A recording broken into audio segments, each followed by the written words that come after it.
My name is Claire Donovan. I am 32 years old. I run a precise architecture and design practice from the main floor of my home in the secluded hills north of Richmond.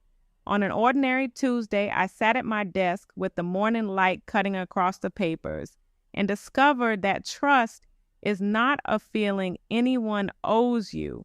It is a document that can be rewritten the moment your back is turned. If you have ever read something that was never intended for your eyes and felt the air in the room change temperature without a single sound, you will understand the rest of what I am about to tell you. I had been sorting client files that morning because the Harrington Estate project was entering its final review stage. The preliminary drawings were mine. The client meetings had been mine. The detailed specifications that made the bid competitive had also been mine. Paige Sutton, my best friend for 8 years, handled client relations and scheduling. Lucas Grant, my boyfriend of 2 years, managed the financial tracking and contract reviews. Between the three of us, the firm ran cleanly. I believe that arrangement was stable. The contract copy appeared when I pulled the Harrington folder from the bottom drawer. A single sheet had slipped behind the others and lodged against the back panel. I set it on the desk without urgency. The header carried our firm name. The date was from 3 weeks earlier. The signature lines showed Paige's name and Lucas's name on a side agreement that created a new limited liability company. The purpose line stated the new entity would assume the Harrington project, invoice the client directly, and route the design fees through the new company. My name did not appear anywhere on the page. I read the paragraph twice. The language was careful. It described the work as jointly developed and assigned the billing rights to the new entity effective upon client acceptance. There was no mention of my existing contract with the Harringtons. There was no mention of the months of unpaid preliminary work I had already performed. The page was printed on the same stock we used in the office. Someone had simply left it behind when they thought the drawer was empty. I did not stand up. I did not call anyone. I placed the page flat and reached for the project ledger on the shelf above the desk. The ledger showed the same Harrington file with my name as lead designer and the firm's standard fee schedule. The side agreement on the desk contradicted every line in the ledger. I compared the dates. The side agreement had been drafted 2 days after I had signed the original client contract. Paige had been the one who carried the signed original back to the client. Lucas had reviewed the final numbers the same afternoon. I set both documents side by side and studied the difference in paper weight. The side agreement was slightly thinner. It had been printed on a home printer rather than the office machine. The margins were off by 2 millimeters, small details, but they were consistent with someone printing a copy at home and slipping it into the file later. I opened the email client on the computer and searched for any message containing the words Harrington and new entity. Nothing appeared. I checked the sent folder for messages from Paige to Lucas. One thread from 10 days earlier mentioned the alternate structure we discussed. The message itself contained only a calendar invitation for a lunch meeting, no further text. The invitation had been accepted by both of them. I closed the computer and returned the ledger to the shelf. The single page remained on the desk. I did not feel heat in my face or tightness in my chest.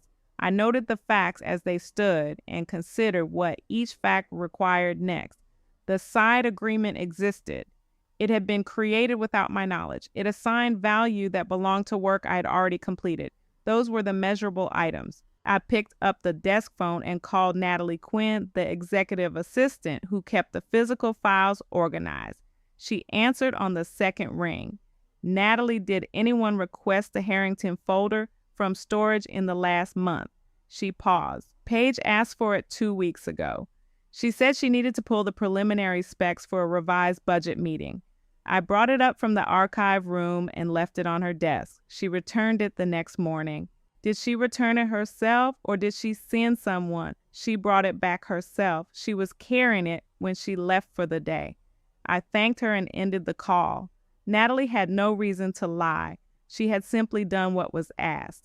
I made a note of the date she had given and placed it next to the misplaced page. I then called Derek Shaw, the corporate attorney who had reviewed our standard client agreements for the past 4 years. He answered after the third ring and sounded surprised to hear from me mid-morning. Claire, everything all right? I found a document this morning. It references a new entity tied to the Harrington project. I would like you to review it before I take any further steps. Send it over. I can look at it this afternoon. Whilst I would prefer to bring the original.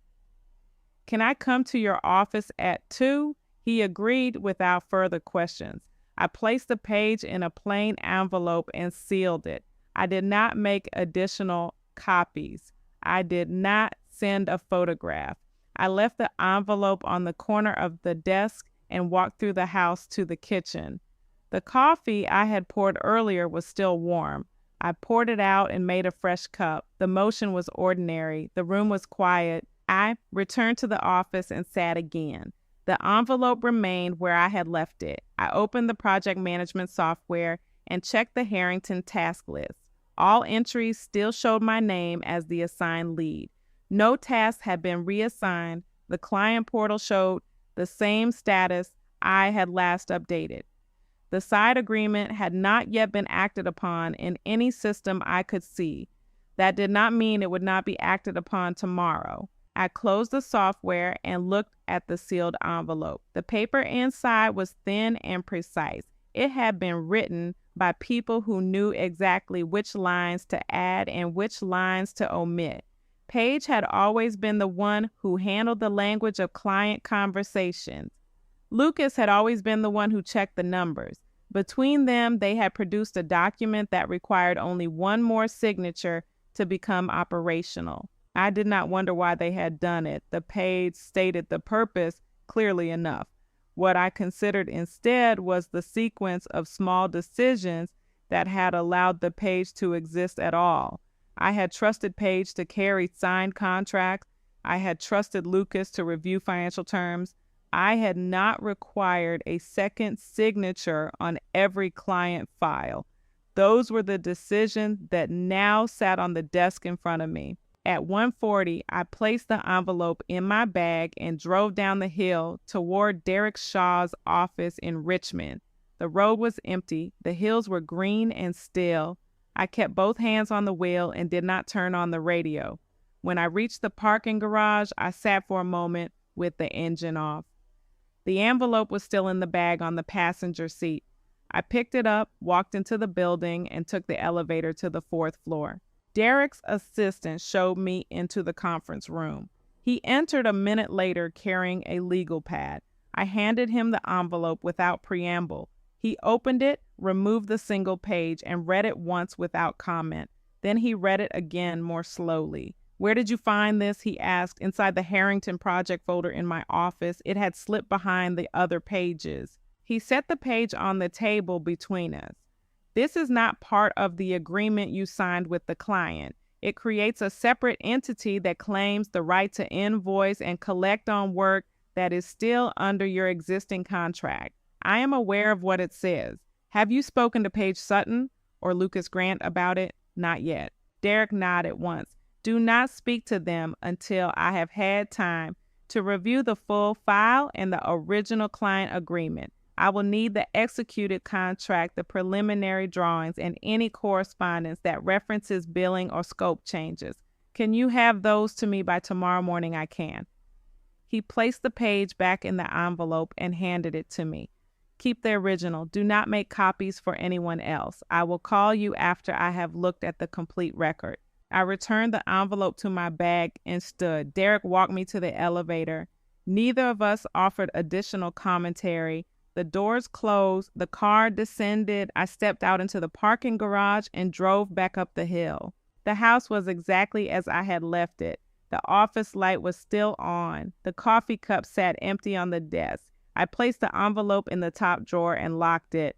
Then I sat down again and opened the project management software one more time. The Harrington task list remained unchanged. My name was still listed as lead designer. The client had not been contacted by any new entity. The side agreement existed only on the single page in the locked drawer. I closed the software and looked at the empty surface of the desk. The facts were limited and clear. A document had been created without my knowledge. It assigned rights that belonged to work I had already performed. The people who created it were the two individuals I had allowed closest access to the firm's operations. Those were the only items that could be verified at that moment.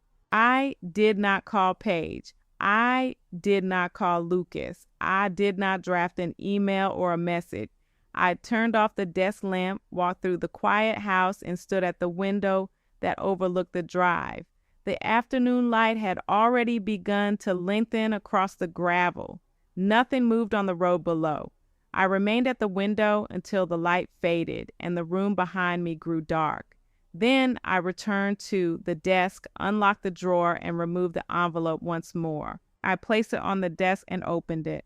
The single page lay flat under the desk lamp. I read the purpose line again. The new entity was to assume the project effective upon client acceptance. The date of the side agreement was 3 weeks old.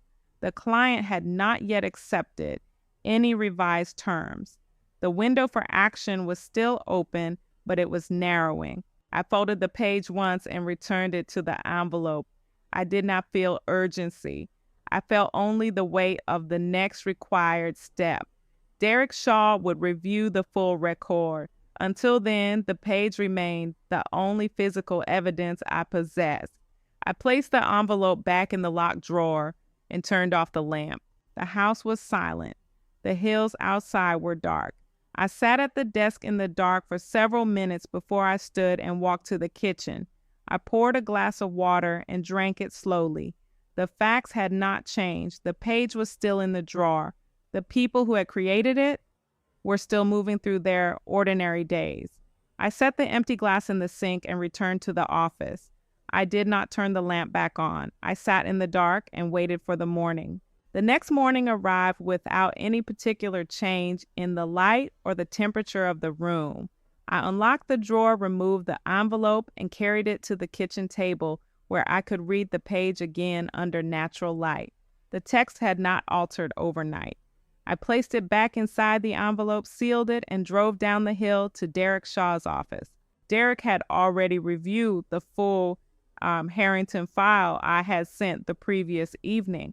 He placed the side agreement beside the original client contract on the conference table and pointed to the date line. This document was created after you signed with the client, he said. It assigns billing rights to a new entity that does not appear in any filing you have on record. The language is careful, but it creates a parallel claim on fees that belong to work performed under your existing agreement. I nodded once. What action does it support on its own? Very little. It is an internal side agreement between two individuals. It does not automatically override your contract with the client. However, if they have already begun to act on it by contacting the client under the new entity name or by redirecting any payments, the situation changes. I need to see every communication and every financial record tied to this project for the past 6 weeks. I agreed to provide them. Derek made a note on his pad and closed the file. Do not confront either of them yet, he said. Any direct conversation could be interpreted as notice that you have discovered the document. That notice might accelerate whatever timeline they are following. Let me review the complete record first. I returned the page to the envelope and left his office.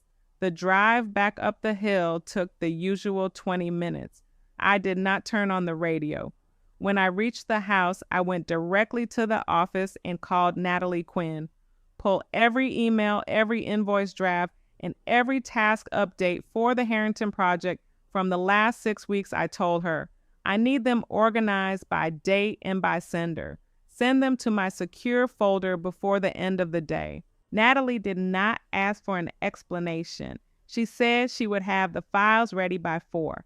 I ended the call and opened the project management software again. The task list still showed my name as lead. No new entries had been added by Paige or by Lucas. The client portal remained unchanged. The side agreement on the desk had not yet produced any visible movement in the systems I controlled. At 3:50, Natalie sent the compiled records. I opened the folder and began reading chronologically. Most of the messages were routine meeting confirmations, drawing revisions, budget clarifications. 2 entries stood out. On the 15th of the previous month, Paige had sent Lucas a calendar invitation titled Harrington Alternate Structure. The body contained only the time and location of a lunch meeting. On the 22nd, Lucas had forwarded an invoice draft to Paige with the note, "Use this version for the new billing entity." The attached draft listed the new entity name in the payee field. The amount matched the first progress payment due under the original client contract. I saved both messages and the draft to a separate folder. I did not forward them to Derek yet. I closed the records and sat with the screen dark for several minutes. The facts were accumulating in a straight line. Paige had requested the physical folder. Lucas had reviewed an invoice that redirected payment. The side agreement existed in writing. None of these actions had required my approval. The desk phone rang at 4:20. The caller ID showed Paige Sutton's name. I let it ring twice before I answered. "Claire," she said. Her voice carried the same even tone she used in client meetings. "I wanted to check on the Harrington revision. The client asked for an updated timeline this morning. I told him we could have it by Friday, but I need you to confirm the structural details before I send anything." "The structural details are already in the file," I said. "They have not changed since the last revision." There was a brief pause. "I know, I just thought it might be better if I handled the final client communication on this one. You have been carrying most of the technical load. It would free you up for the other projects." The suggestion was delivered without emphasis. It did not require agreement. It presented itself as a practical adjustment. "I will send the timeline by Thursday," I said. "The client can receive it from either of us."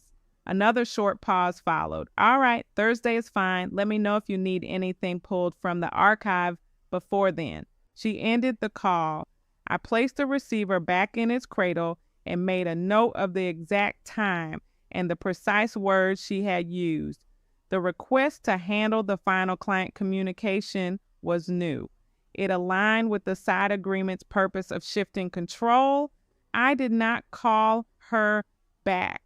I did not send a follow-up message. I added the note to the folder with the other records. At 6, the anonymous message arrived. It came through the general inquiry form on the firm website. The sender field showed only an email address composed of random letters and numbers. The subject line was blank. The body contained 2 sentences. "Check the entity filings under Sutton Grant. The client has already received a revised invoice from them." Attached was a single screenshot. The image showed an email from Paige to the Harrington client dated 2 days earlier. The email introduced a revised billing arrangement through Sutton Grant LLC and requested confirmation that future payments be directed to the new entity's account. The client had not yet replied. I read the message once. I opened the attachment and examined the headers. The email address matched one Paige used for client correspondence. The date and timestamp were consistent with the screenshot. I saved the message and the attachment to the same secure folder. I did not reply to the anonymous sender. I did not delete the message. I closed the browser and locked the computer. The facts now included an active outreach to the client under the new entity name. The side agreement was no longer an internal draft.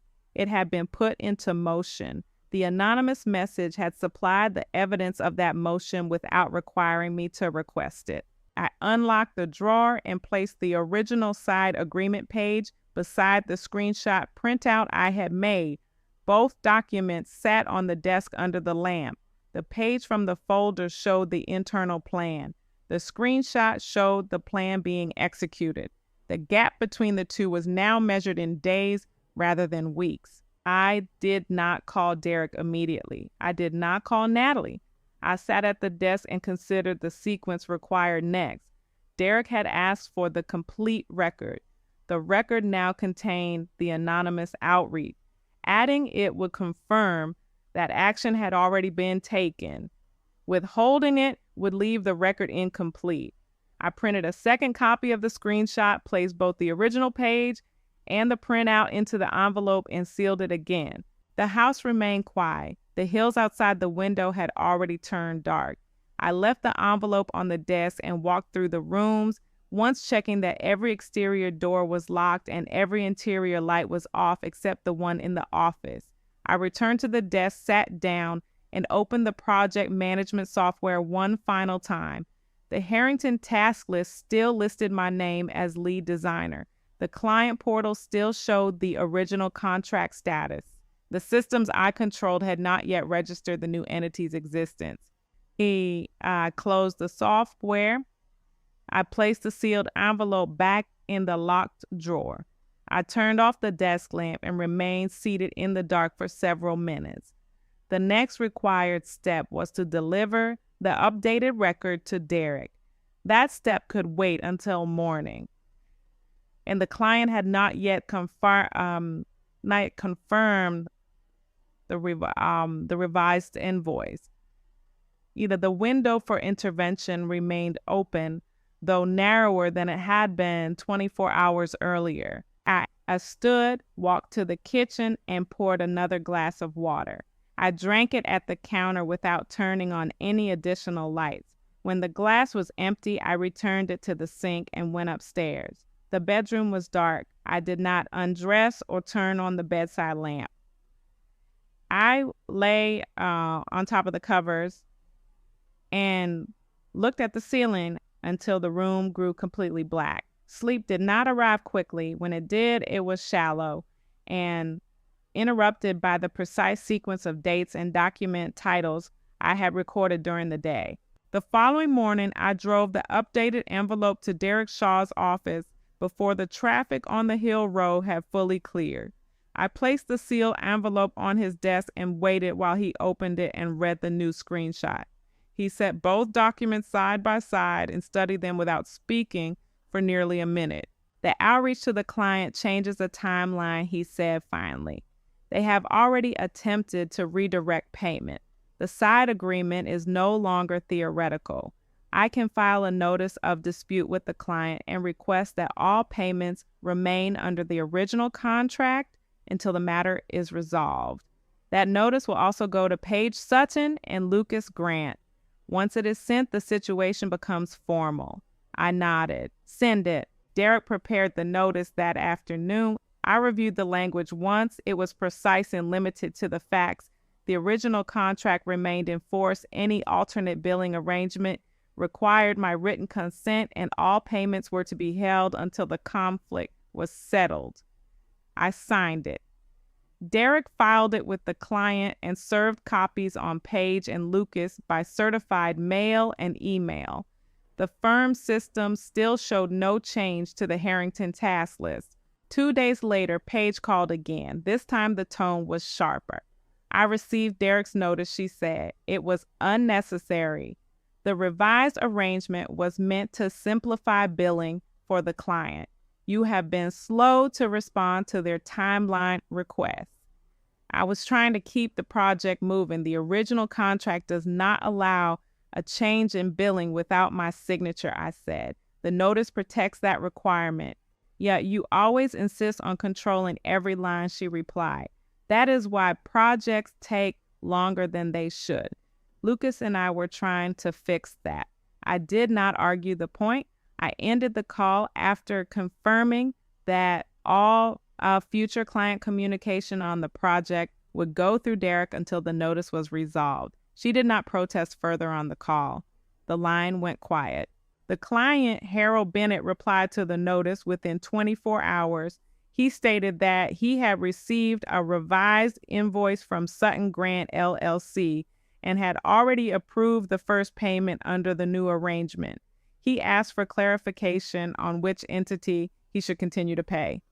Derek responded with the original contract language and requested that the payment be held. Harold Bennett agreed to hold the funds pending resolution. That same afternoon, the final document appeared. It arrived as an attachment to an email from the State Business Registry. The email had been forwarded to me by Natalie Quinn, who monitored routine filings.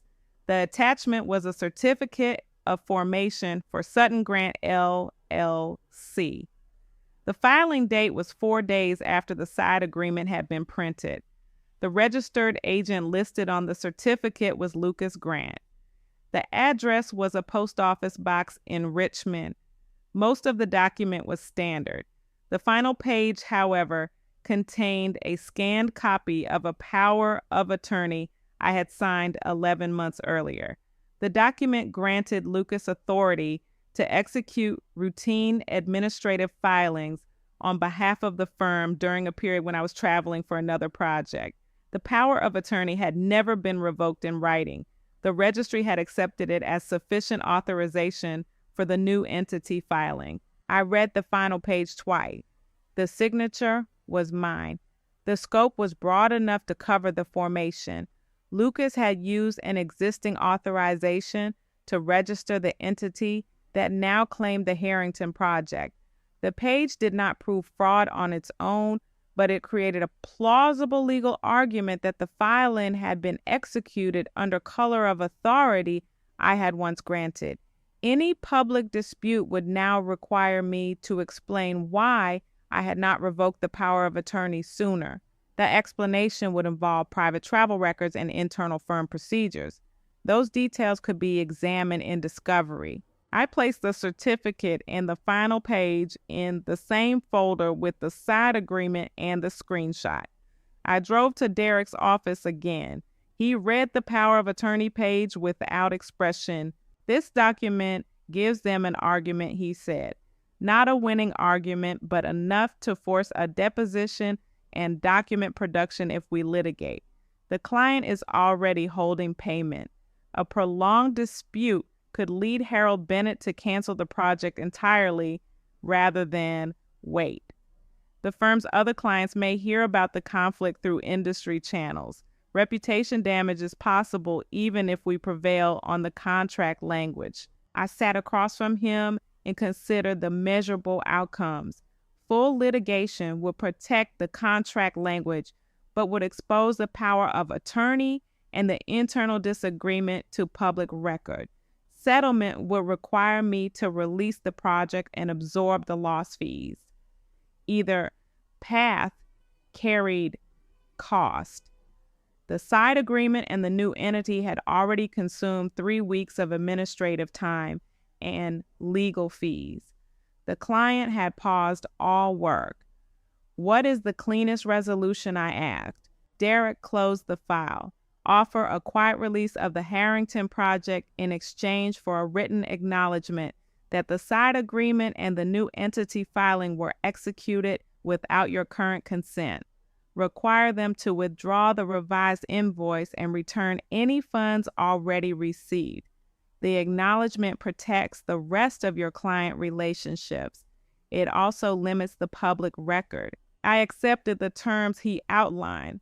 Derek prepared the release and the acknowledgement language. I signed both. He sent them to Page and Lucas through their attorney. 3 days later, the signed acknowledgement returned. The new entity withdrew the revised invoice. Harold Bennett released the held payment to the original firm account and canceled the remaining scope of work. The project ended without further construction. The fees already earned were paid. The larger expected revenue from the full bill did not materialize. Page sent one final message after the release was executed. It contained a single sentence: "You chose the paperwork over the project. That was always your choice." I did not reply. I blocked her number and her email address. I instructed Natalie Quinn to route any further contact from either Page or Lucas to Derek. I did not see either of them again. The firm continued with the remaining clients. Natalie Quinn stayed and took on additional scheduling duties. Derek Shaw reviewed every new client agreement before signature. I revoked the broad power of attorney and replaced it with a narrow version limited to specific filings and requiring my countersignature. The Harrington Project appeared on no future marketing materials. When other architects asked about the canceled work, I stated only that the client had elected to pause the build. No further explanation was offered. 6 months after the release, I sat at the same desk and reviewed the year-end ledger. The revenue was lower than the prior year by the amount of the lost Harrington fees. The legal and administrative costs had added another measurable reduction. The firm remained solvent. No other clients had left. No public complaints had been filed. The power of attorney Page had not appeared in any industry discussion. The reputation damage remained limited to the quiet cancellation of one project and the internal knowledge that a side agreement had existed. I closed the ledger and locked the drawer that had once held the misplaced contract copy. The drawer was now empty except for current client files. I turned off the desk lamp and walked through the house. The rooms were unchanged. The hills outside remained quiet. I had chosen the resolution that preserved the firm's remaining contracts and avoided a public record of the power of attorney. The choice carried a permanent reduction in that year's revenue and the loss of a project I had designed from the first sketch. Page, Sutton, and Lucas Grant retained the acknowledgement that protected them from further claim on the Harrington work. They did not face additional financial penalties beyond the withdrawal of the disputed invoice and the cost of their own legal review. The new entity was never activated for any other client. I stood at the window until the light faded. The decision had been measured and complete. It had required the acceptance of a smaller outcome in exchange for the absence of a larger public conflict. The firm continued under tighter internal controls. Contact with Page, Sutton, and Lucas Grant remained permanently severed. The single page that had begun the sequence remained in the archive of closed matters. I did not reopen it. Thank you for listening to my story. What would you have done when the final page showed your own signature on the document that enabled the filing?